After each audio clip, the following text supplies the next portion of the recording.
I mentioned yesterday that what I wanted to do was to measure and see what the distance is between this area. And you can see right here that I have this double gold line, and then I have there's actually a light brown and a gold. So again, to add the seam to that, it would be 1 inch. So my first calculation was correct. So I'm going to cut up to here, and then what I'll do is I'll reposition this just to make sure that I have a good cut.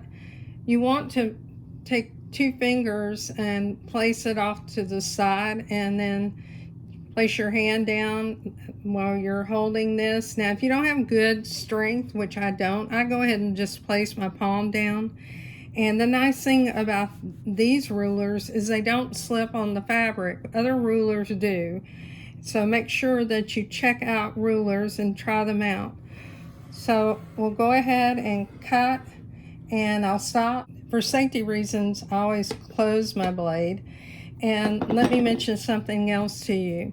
I happen to like to sew barefooted, but when I'm cutting, I do put shoes on, because if you happen to have a mistake and your rotary cutter fell, or let's just say you got dizzy or whatever might happen, you want to make sure that you safeguard yourself from being cut from a rotary cutter blade. So I'm just going to cut up to here because that's where I have it lined up.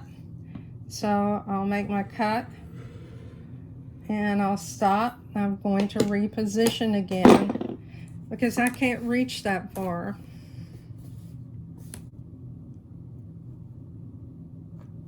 Okay, so I'll go ahead, open the blade, and to close it, this is so simple. All you have to do is do that, and it's closed. And you see what a nice clean cut I have here, and that's because I have a nice sharp blade. Here's an example of where there was more fabric cut, and I really cannot get that perfect cut like I had before.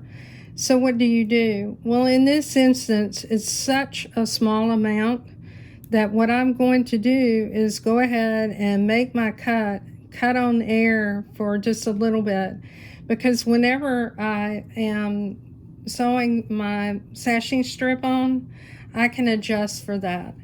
And I'll be able to see that it's not quite straight, but don't worry about it. It's more noticeable if you were to sew against this line, if you were crooked, than if you have a little bit of an air cut that is probably like a 1/16 of an inch or less on the side.